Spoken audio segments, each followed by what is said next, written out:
Hello and welcome to my raw guide on the Necromancy prep. I know it's a bit late, but hopefully people can make use of it. I'm just going to go through my bank and my methods and everything in preparation for Necromancy. So, Necromancy tab, the main tab, I've tried to keep it small so, I don't have a hard time finding the things that I need. Blessed Flask right at the top, since I'll be topping that up constantly, so I want to ease in the first two slots.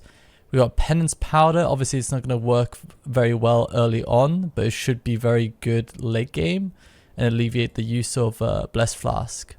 We got Calgarian Demon, which is the main thing I'm going to be using on my main, with Blood Reaver as a potential backup, but I shouldn't need it. Hopefully won't need it, because that would mean that I can't soul split, because the damage that the Blood Reaver deals is not going to be necromancy damage, so you're going to lose XP by doing it, and you potentially lose 1% critical chance through your Calgarian Demon, even if you have someone else buffing you.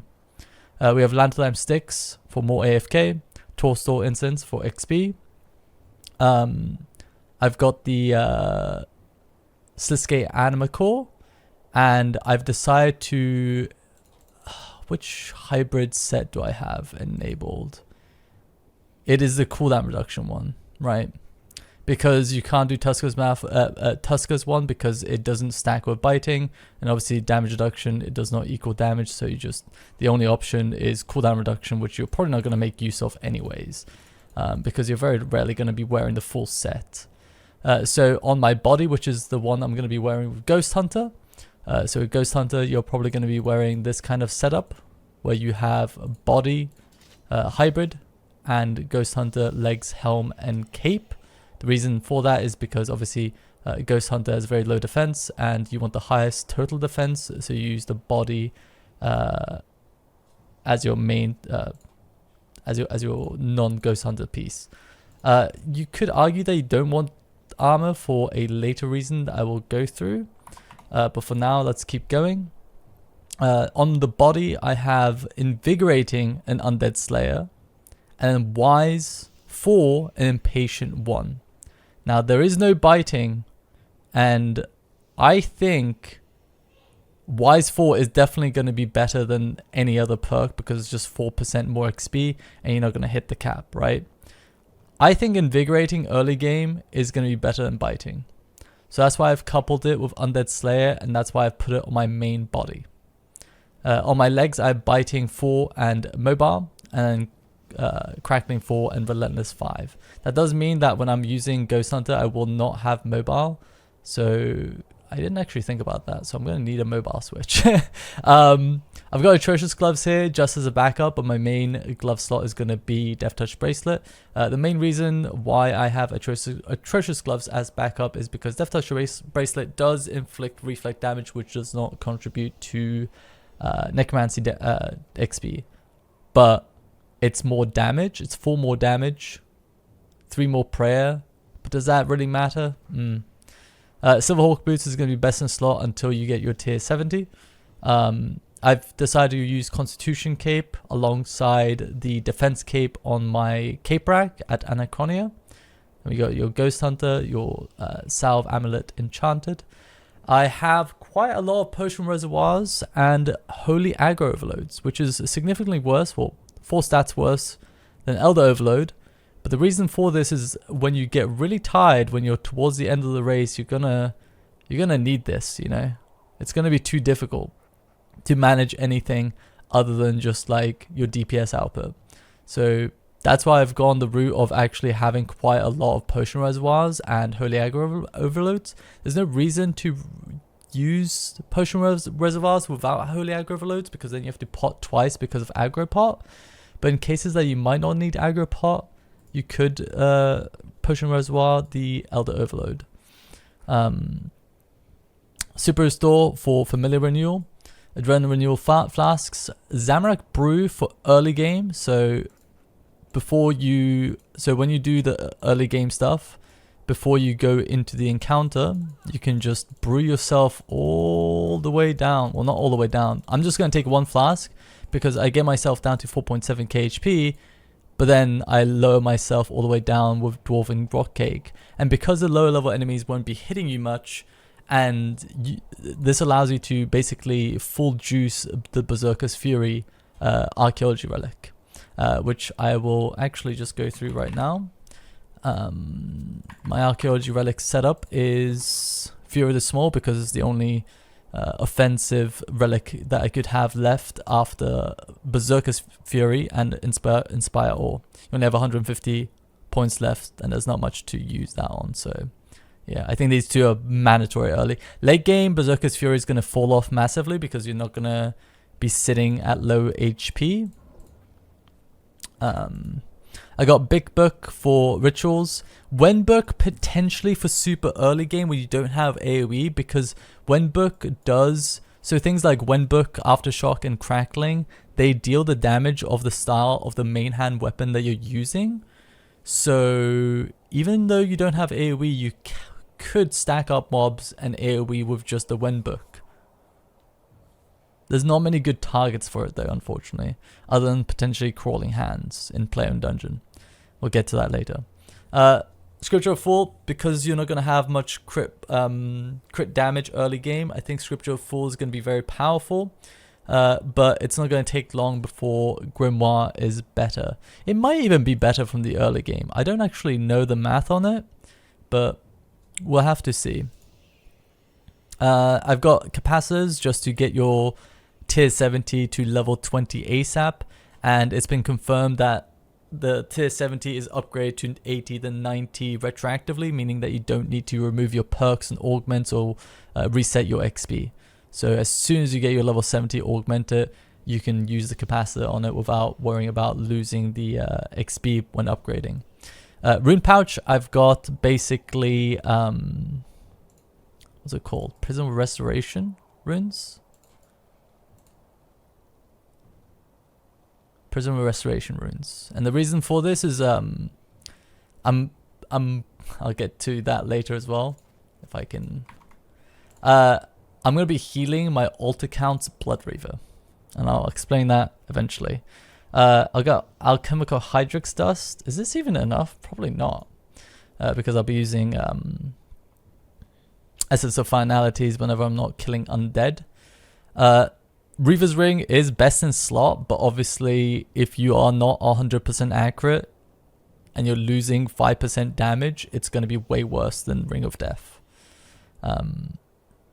Actually, it might be even worse than wearing any ring. Death Touch Bracelet, as explained before. I got Onyxes for repair. Vom Bombs, I don't know how much use I'm going to make of these. Probably late game. Early game, I'm probably not going to use them at all. But late game, I'll probably throw a couple here and there just to, you know, get more damage, especially considering it's AoE. Got some random food. I don't know why. Because I'm not expecting to do the boss. Or the bosses. Unless there's actual, like, content locked behind it or rewards locked behind it. But I don't think so. Maybe killing it once is mandatory. Maybe the first boss, but the second boss seems like a high-end boss. So since it drops tier 95, so I don't know. Maybe there's a normal mode. I assume there's a normal mode, like a easy mode, similar to like Karapak, right? But we'll have to see. Got the Praetor Codex, life refreshers. Might as well use them. Wizwax, you probably need like 2k Wizwax for dailies, rerolling dailies and extending them. But I've decided to get more because I'm also going to potentially use things like Inspiration, Vampirism, and Penance. Preferably not Vampirism or Penance, but I've got them favorited there in case. Like on paper, Madra seems to be the best, but with some theory crafting that we've been doing for the late game rotation, Inspiration might be mandatory because you just don't have enough adrenaline to generate what you need for the AoE on cooldown, and that might offset the value that Madrat provides. You got some spare gizmos. Hopefully I don't need to use them in the middle of the race. Slayer wildcards, I don't think I'm going to be using them. Attuned Ectoplasmator. I was thinking potentially in cases where Penance Powder isn't good enough and I don't have enough prayer in my Blessed Flask to keep me up, I could bring Ectoplasmator and just switch into Demon Horn. for basically a longer trip. Hard to tell. Death Touch start. Yeah, I mean the only reason I have it here is in case during Abyssal Savages, if someone like lures the Chaos Elemental over, I could just like bap it, you know, or if it just randomly comes over, which is very, very rare, by the way. I spent like 2 hours and the Chaos Elemental came over once and aggroed on me once, so maybe you have to find a different spot to... I've tried like getting it into like a safe spot and stuff, but it just doesn't really work. It's not consistent. I'll talk about that later. Spirit of Battle. I think these helms work, which I don't know why they do, because, you know, it's effectively like MTX. You can earn them in game, but it's very expensive. But I just, yeah, it's just a niche thing. At the same time, it's not very significant because it's only applicable really for Crawling Hands and Banshees. Potentially also Abyssal Demons as well. I don't know. I don't like these working. I have a lot of Spirit of Battle, but I still don't like it. Dominion Marker is a recent thing that I came aware of. Basically, how it works is that you place the marker down. I probably can't place it down here.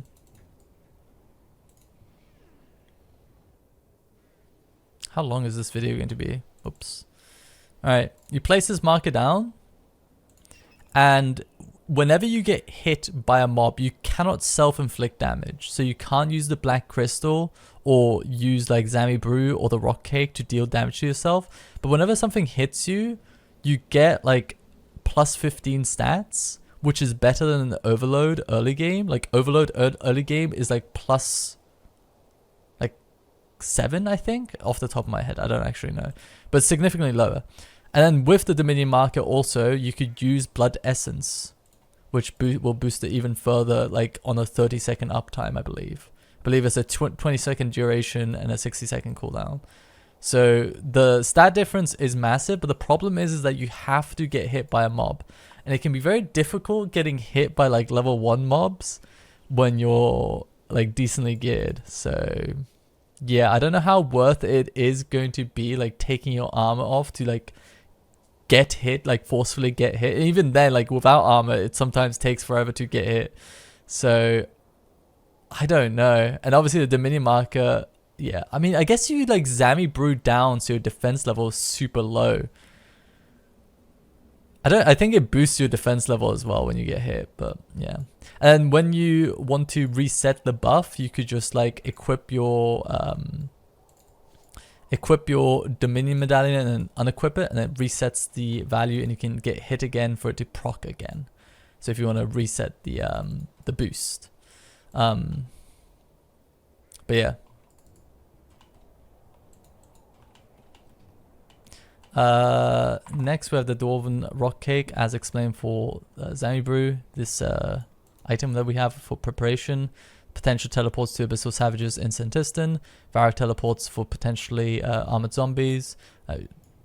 Cable Legends teleport for Shadow Warriors. Grace of the Elves for... This is something that's probably going to happen a lot, but basically what I'm going to do... I've now actually thought about the pathing. The exact pathing, because so I want to do this. Can I step here? No. How do I want to walk? Like this? Like this? Like this? I don't know. I'm just doing this off the top of my head. And then replace cannon. You're probably going to lose your cannon a lot because, I mean, if you're racing, like, you know, you're like playing on mobile and you're planning to fall asleep, but you don't want, you want to keep, you know, powering on, and you're just going to fall asleep and the cannon's just going to disappear and you're going to come here and replace it. So yeah. So I already have my Grace of the Elves set to Invention Guild and in the tab. 4-3 teleport for... What is this for actually? Oh, right. For potential prayer switches. Right. Yeah, so I don't actually know if leech prayers are better than normal prayers. I think leech prayers are better. But in case that they aren't, I can just teleport to 4, 4, and 3. I've already got the mindset and just switch to prayer at the altar. That's probably a faster way of doing it. I've got cannonballs and cannon and coil. Obviously, you don't want to use these because they don't provide necromancy XP, but if it's necessary to get the aggro, like for example, if a mob is in the corner and there's no way of like easily aggroing it, you could just place the cannon so it only hits that mob, you know? So you could like isolate the cannon in a way where it only hits like a certain target. I actually have like a strat like that for Abyssal Demons. I've posted all the images of strats that I'm going to be using and the positions that I'm going to be using on Discord for people that are interested. If you want, just go in there, search my messages in general chat, and you can just find all the images that I've posted, like literally like the specific spot to stand, specific cannon spot, etc, etc, for most of the monsters I'm going to go through. I've put variable doses of potions in the main tab just to keep it like I want to keep this completely clean. Like everything in here I want to be able to find fast. I don't want to clutter it up, right? So I put all the low doses here. Anything that might end up here goes here, right? These are just like extra perks. I basically de-perked a lot of my existing gear. So instead of making new perks, I've just equipment separated a lot of my existing weapons. Because why not? Like I might make, like what if I make extra perks in preparation for necromancy, but then I don't need it for necromancy, you know? Then I'd be like left over with useless perks, right? So I just thought I might as well just use my current gear to perk up my necromancy gear, then afterwards I can just re-perk everything to make sure I have best in slot. In this tab I have my Zuck stuff. This is kind of like a random tab.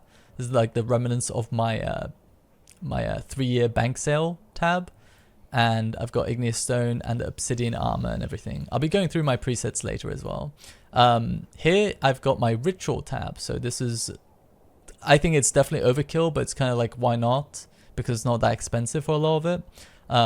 So I've got Subjugation, Mystic, a lot of Spider Silk, Bones. I've got quite a lot of Bones. I don't think I'll be using like almost any of it, but I was like thinking like, what if Rituals are just like the best XP per hour?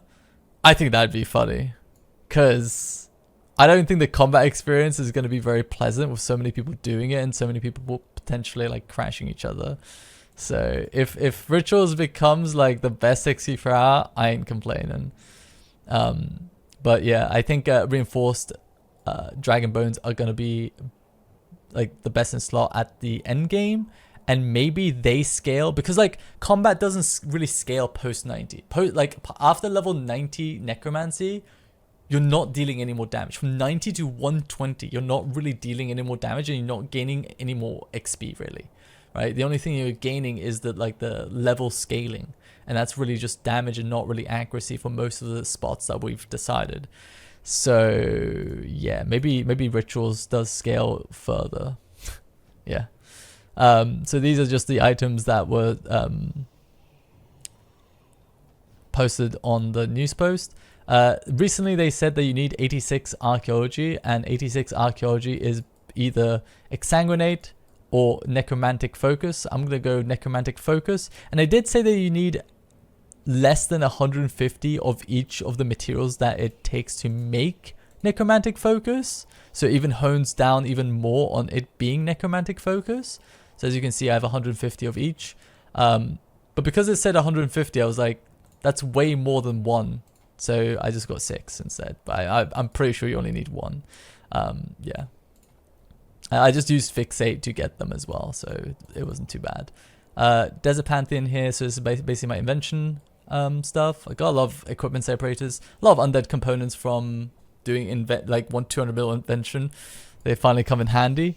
Augmenters shouldn't need more than 8, technically, because 2 weapons, 2 armors for 70 to 90, and then potentially 1095, another 4. Augmentation Dissolver, just in case. Gizmo Dissolver, just in case. And we got that perks here. I think the perks, this is like 100% best in slot. Early game actually, sorry, brain fart. Early game, you can't put these until level 70, so there is no early game invention. This is definitely the best. We went through it thoroughly, and Aftershock 4, Precise 2, and Equilibrium 4, Ruthless 3 is definitely the best for weapons. Even though Precise is much more powerful than Equilibrium, Ruthless and Aftershock are just way too good. There was I remember watching Silence's video yesterday, and he blurred it out, but like he hovered over what looked to be his main hand weapon, and it looked like it had 3 perks. But yeah, take that how you will. That's just like pure speculation. If you want to go have a look at it, it was like at the end of his like care pack session. So I've got Invigorating Undead Slayer, Impatient 4 Wise 1. So as you probably remember, I had Wise 4 Impatient 1 on this, right? But I've decided to go for Impatient 4 Wise 1 because Impatient 4 is potentially more valuable, and Wise 1 should be good enough to cap the XP. Then I've got Biting 4 Mobile and Crackling 4 Relentless 5. And also Invigorating Demon Slayer, just in case if I want to swap. And I can easily swap a lot because I've got a lot of equipment separators. And if I don't, I guess I could use Gizmo Dissolvers.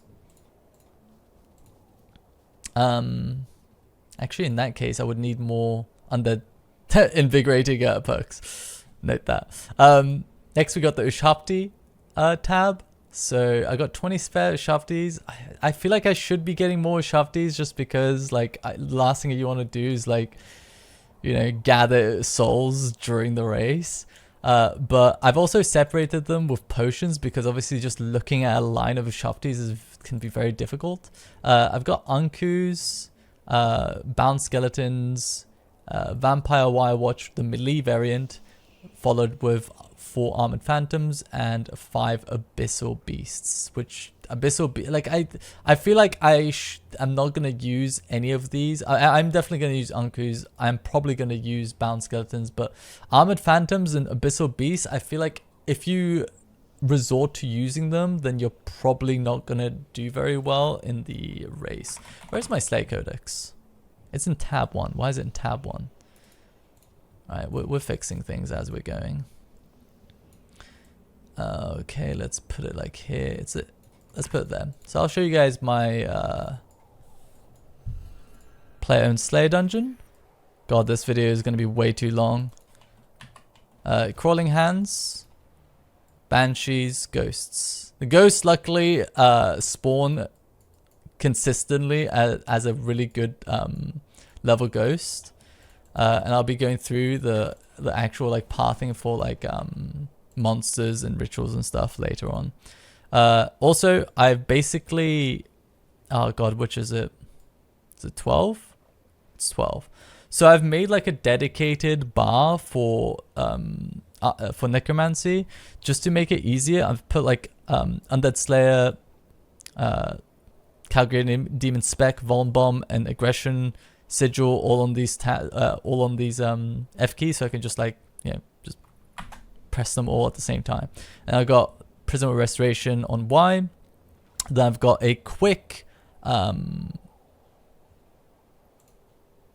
Berserk Blood Essence to Scripture Full switch, which I can demonstrate in a second. So if we, where's my Berserker? I actually don't think I put Unethical. I will not use these, don't worry. Do I have any Blood Essence? I do not. Okay. Again, we're we're fixing things as we're going. So let's say I have Scripture Full activated, right? And I want to use my Berserker Blood Essence, right? I press F1, F2. Actually, I could just do this. I just realized I could just make it even more simple. I think you can just do F1, F1, F2, F2. Yeah. So I can actually remove this. So basically you have this bound and you have the actual scripture bound, not the pocket slot like I just did. So F1, F1, F2, F2. You have to give it some time. You can't just like double tap it in the same tick because actually it has to actually like identify that it's equipped. But yeah, just a quick bind for it. I don't think I'll be using Ingenuity. I don't know how useful it's going to be. But yeah, that's pretty much it, I think. Okay, so this is my alt account that I've been making. It's called Necroslave as a tradition, you know. The previous one for archaeology was called Archaeology Slave or Arc Slave. So this is my new boy. I've been leveling it up and doing quests on it for like a while now. It didn't take that long. Like we did 79 quests. Sorry, we have 79 quest points. And we have pretty decent stats. Like, it was my first time doing Elite Dungeon 3, and my goodness, was it broken. We got the main stat was like 99 defense, but all the other stats are mostly just for like quests. But basically, the bar here is everything that I'm going to be doing on this alt account. Basically, what it's going to do is it's going to be aggro potting alongside me, which means that it should be taking like half the damage. And also, so not only is it like aggroing twice as fast because two aggro pots, like aggro pots work synergistically. Like if you have like 10 people in a spot where there's 10 mobs and everyone aggro pots at the same time, it will actually aggro all 10 mobs. Like you can't aggro the same mob at the same time. So you can't, like, it doesn't override. So it's actually very effective to have like multiple aggro pots. So it's going to be doubling the aggro speed, and it's going to be halving the damage that I take, and it's also going to be healing me. So basically what I'm going to do, so you can see these keybinds. I've got 2 for just, you know, aggro sigil, which probably was the worst grind of them all. 90 mil Shad Well points was not fun. I've got Surge here, and then I've got my Rolly Finger kind of combination here. So what I'm going to do is heal other. I'm going to be on Lunas, right? So I'm going to be heal othering my main while using Blood Reaver. So which means that I don't need to use Blood Reaver on my main. And what I'm going to do is whenever, like every 6 minutes, when I need to repot, I just press Q, W, which spellbook swaps to Ancients, E, which is Animate Dead, and R, which is Prayer Renewal. And that's it. That's all I have to do. Just QWER every 6 minutes, and heal other. That's all I'm going to do on this alt account. And it's going to be praying whatever it needs to pray. I've got a teleport to Grand Exchange if I need, War's Retreat teleport if I need, and if I want to resummon a familiar, I just press ZX, which is Super Restore, and why didn't it work? Huh? I went, oh, I was pressing ZX, not ZC. It's now ZX, guys. Don't worry. Gotcha. Alright, I'm glad I did this video because I'm like troubleshooting everything. Alright, yeah, but that's pretty much it. Like, it has 18 prey bonus. It's pretty hedge, you know. I might get Lanternam sticks on it just to make the timer sync with my mains. But yeah.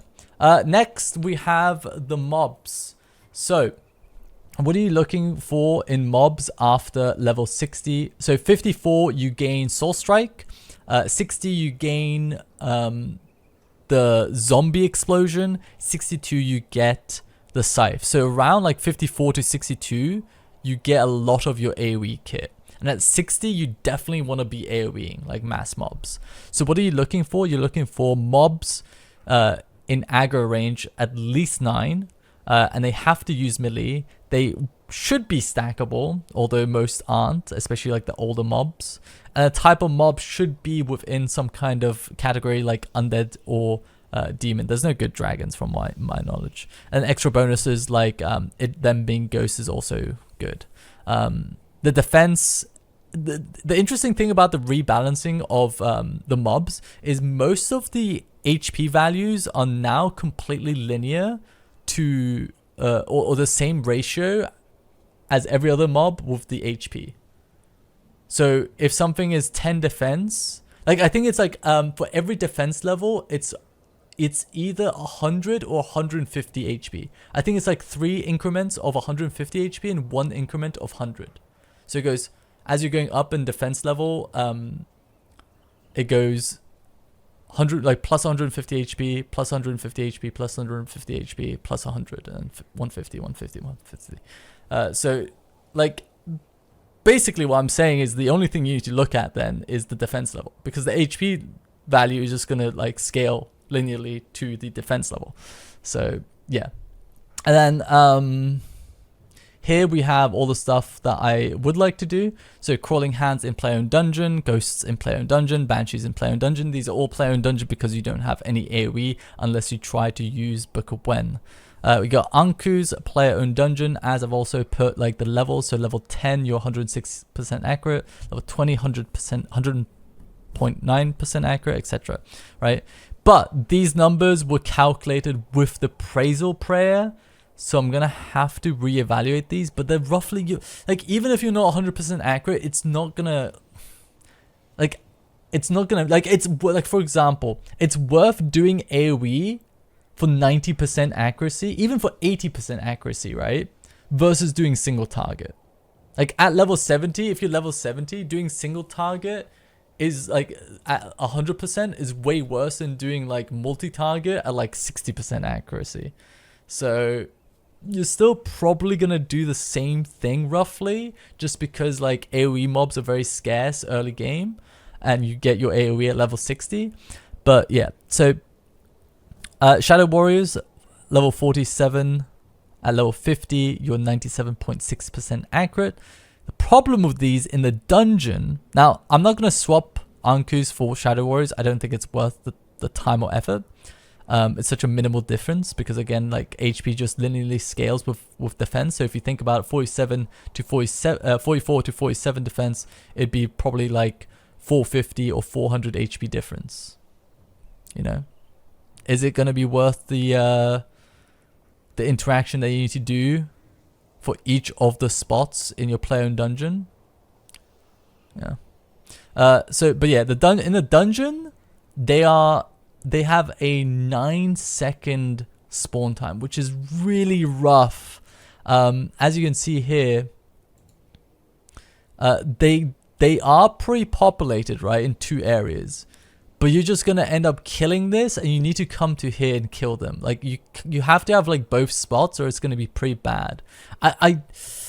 It's hard to like judge because you don't know how fast you're gonna be killing them, and you don't know how fast they're gonna like gather up and aggro. But this one's definitely the hardest choice in whether it's like good or bad. But you I definitely think it could be good if you can use both spots efficiently. It's just, you know, considering how, you know, overpopulated these dungeons are going to be on release, I don't know if that's feasible. Skeletal monkeys I think are going to be very, very good. I watched the RS guy do it and I was like, whoa. Like I was thinking about skeletal monkeys because I did them a lot back in the day, and I was like, surely they're not good anymore. But after watching his stream, I was convinced. Yeah, I think these are going to be very, very good, like, as your first, like, AoE mob. Like, you're 99% accurate, again, with the Praisal variant, at level 60. So, and I think that's probably the best level 60, like, level 60 gear. This is, like, level 60 gear, by the way, or weapons. At level 60 gear, I think this is probably definitely the best AoE mob that you can do. Armored Zombies only gets accurate at level 70. But Armored Zombies are also very good, but definitely not as good as Skeletal Monkeys because Armored Zombies do not stack. Skeletal Monkeys do stack. It's a huge, huge deal whether something stacks or not. And by stacking, I mean like mobs will just like stand behind each other. So if I go to the popular Abyssal Demon spot and we aggro Sigil. Oh, there's someone here. Could I potentially find a world? Oh my god, this video is 34 minutes long. Do I just run it?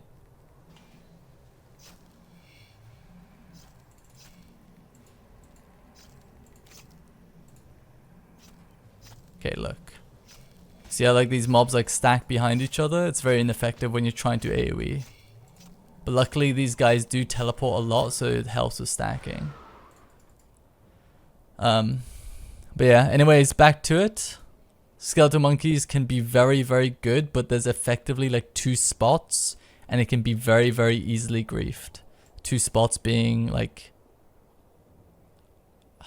God, where is it? Like here. I mean, you don't even need like the overhead protection anymore, so you can actually do it like anywhere. But it needs to be between these 2 or between these 2. I mean, people could do like this, but then it would like prevent, you know, a second person from, you know, farming that area. But yeah.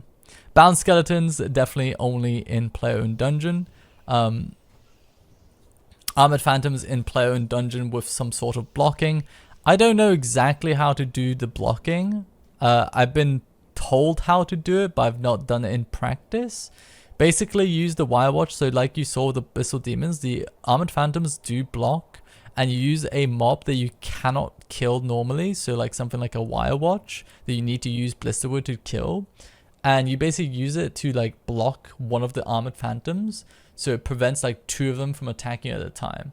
So only one of them can attack you at a time, so you're not like killed, or the healing isn't like you don't want the healing to proc, because if you're attacking one and finishing one off, the other one's been attacking you the whole time, and it's very likely for it to like use the healing mechanic like very early on, which you do not want, especially if you're AFKing. A lot of this is consideration with like AFK. Like realistically, after a week, you're going to be kind of brain dead if you're racing, and you kind of need a lot of AFK or a lot of like low input, low effort kind of methods. So that is definitely something that I feel like I've done a lot of no life sessions, like a lot, and I feel like a lot of people that are participating in the race have not, and I feel like they're underestimating what it feels like to be on like 2 hours of sleep for 2 weeks. So I hope everyone stays healthy though. That's definitely the #1 thing. Stay healthy, have fun. The Ravenous Ghoul. So, oh, sorry, I kind of got ahead of myself. Abyssal Demons has a lot of spots actually. So this is the armored zombie spot that I was talking about. You get about 11 here and about 10 here. Yeah. Abyssal Demons, you get 8 here, 8 here. And on the top roof of the tower, you get 10. In the wilderness, you get 12, I think, here. This one isn't bad either, but it's kind of finicky. It looks very annoying to like. I feel like you need to be actively playing the game to actually make use of this. You get about 7 on either side of a rock, but you obviously cannot aggro all of them through a rock. Maybe you could using a cannon, like use a cannon and they teleport to you, but it's very likely they're gonna get stuck behind a rock. I've not actually tested that. That's the idea.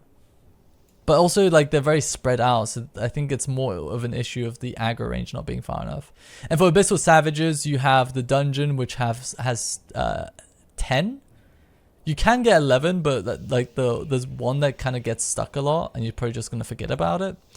And then what is this? Oh, this is Ravenous Ghouls. Why am I looking at Ravenous Ghouls? Right, Abyssal Savages in the Wilderness. Abyssal Savages in the Wilderness are gonna be the best XP per hour. I think that it's 100% going to be the best XP per hour, because there's 13 of them. They aggro melee, they stack. Like, it follows all the rules that I was talking about here. There's 13 of them, they use melee, they're stackable, they're demons, there's no extra bonuses, and they have pretty good HP. Like, it's just nuts. So yeah, but it's probably going to be super overcrowded. I don't know. Also, the problem is that Chaos Elemental can aggro. Again, like I said earlier, it can get stuck and stuff. You can like force it to get stuck, but it's very finicky and it just takes a lot of time. And I didn't figure out like a foolproof method of like, because I was trying to place a cannon. There's a rock here, and I was trying to place a cannon in a certain spot that aggroes the Chaos Elemental ASAP and gets it stuck behind the rock. but it just wasn't working consistently. So if anything, that could end up griefing you more than if there was no cannon. And the Ravenous Schools, 11 of them, pre-IHP, but very high defense. But the problem is that they're not undead. So you're not benefiting from Undead Slayer Sigil or Salve or anything for that matter. But yeah, that's pretty much it. The last thing we can look at is the spreadsheet that Dragon Seance and Hoops have made, which is very, very good, by the way. Would highly recommend looking at this. It basically tells you everything you need to know. And it also has like a pathing system as well, which I think I pretty much mostly agree with, apart from the things I've said.